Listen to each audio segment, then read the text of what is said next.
fit and finish is pretty good. Like, there isn't any crazy gaps around the head unit trim. It looks pretty OEM looking, to be honest. You got the dials, which is pretty nice. Here's your volume, and this is to like skip songs.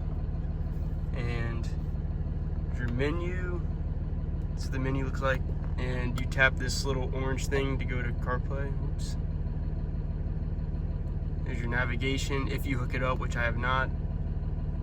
Here's the radio for like FM, AM.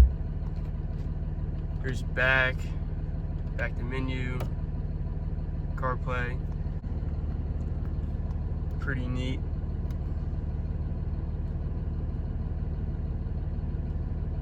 Has a little bit of lag between the pages. There's a lot of different settings in here that you can, you know, personalize to yourself. But, and also too, if you drive at night and you turn the lights on, has automatic dim, so that's pretty cool. All these apps, you know, it just has a bunch of cool stuff. There's also wiring, steering wheel wiring you can hook up to it, or if you have factory one. And then for me, I have an aftermarket sound system in my truck, so basically I have an amp and sub box and aftermarket speakers.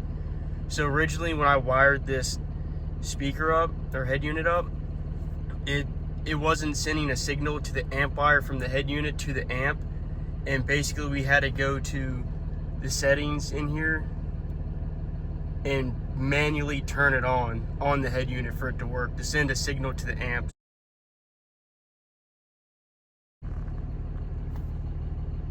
So this head unit is a Bluetooth connection and a wired connection. And something that it does as well is when you open your door, it shows you. But you can tap on it for it to go away, or just simply just close your door. This head unit, it does come with a backup camera and a microphone, but I didn't install any of that because I just wanted a bare bones kind of radio setup that looks, you know, OEM looking. So if you put in reverse, it would normally show a backup camera if you install it, but for me it just shows black. Here's what the display looks like on startup.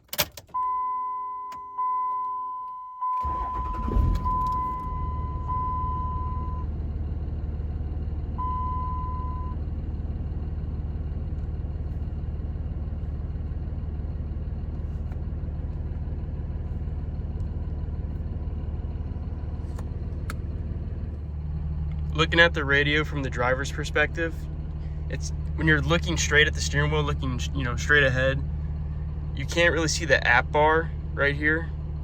So that is something to note. But for me, it's not a big deal. But it's just something to be aware of. So overall, pretty neat little radio that looks pretty OEM, which I kind of dig.